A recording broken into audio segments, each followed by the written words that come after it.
दोस्तों, भारत भी world level पर अपनी एक अलग पहचान बनाने में जुटा है, लेकिन भारत की पहचान को नीचे गिराने में कभी कभी चीन कोई कसर नहीं छोड़ता।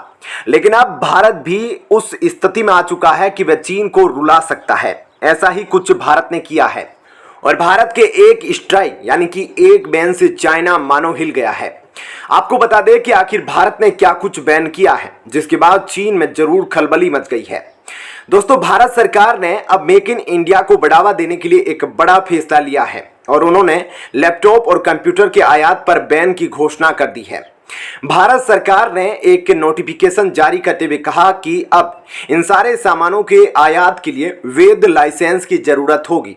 सरकार का यह फैसला 1 नवंबर 2023 से लागू भी हो जाएगा। ऐसे में सरकार के इस फैसले के बाद चीनी अखबार में भी एक लेख छपा, जिसमें यह कहा गया कि फिर भी भारत की सरकार अपनी कोशिशों में नाकामयाब रही है, जो यह दिखाता है कि भारत मैन्युफैक्चरिंग की समस्याओं से निपटने के लिए असफल रहा और इससे भारत के कारोबारी माहौल में निवेशकों का विश्वास भी कमजोर होगा।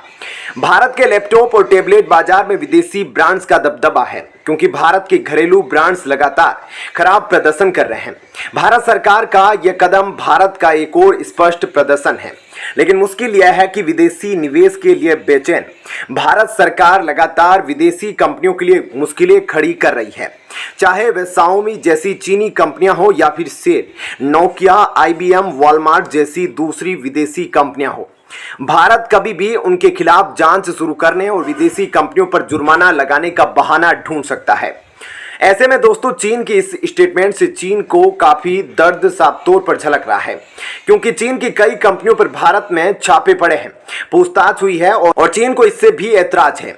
इसी वजह से चीन ने अपने अखबार में ऐसा लेख लिखा। लेकिन गौर करने वाली बात यह है कि चीन जिन कंपनियों का नाम लेकर यह दावे पेश कर रहा है वे भारत के संदर्भ में काफी अलग है, क्योंकि भारत में यह कंपनियां अब रुचि दिखा रही है, जो चीन से अब ऊब चुकी है और वह चीन में अपना मैन्युफैक्चरिंग यूनिट अब बंद करना चाहती है।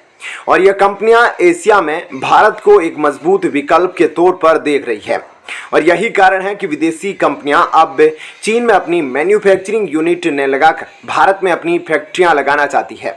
यानी कुल मिलाकर चारों तरफ से अब चीन पर हमला हो रहा है और चीन अपनी कंपनियों पर होने वाली कार्रवाई के नाम पर बाकी विदेशी कंपनियों का नाम लेकर भारत की छवि को खराब करने की कोशिश कर रहा है। हालांकि चीन सिर्फ इतने पर ही नहीं रुका और ग्लोबल टाइम्स ने अपने लेख में यह भी लिखा कि भारत चीन की वैश्विक मैन्युफैक्चरिंग पावर को चुनौती देने के लिए विदेशी निवेश को आकर्षित करने की कोशिश कर रहा है। लेकिन भारत को अपने मेक इन इंडिया लक्ष्य को हासिल करने के लिए अभी चीन की कंपनियों के साथ जुड़कर काम करने की जरूरत है।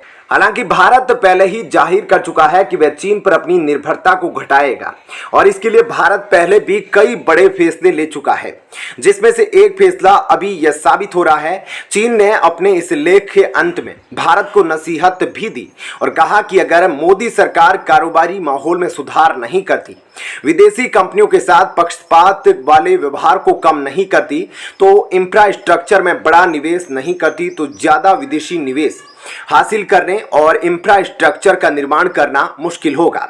ऐसे में ये बातें चीन का डर साफ तौर पर दिखा रही है, क्योंकि चीन जानता है कि भारत अब तक बहुत बड़ा बाजार बन रहा है, जो चीन के लिए निश्चित तौर पर एक बहुत बड़ा खतरा बना है, जिस वजह से चीन अब बुरी तरह से बौखलाया हुआ है।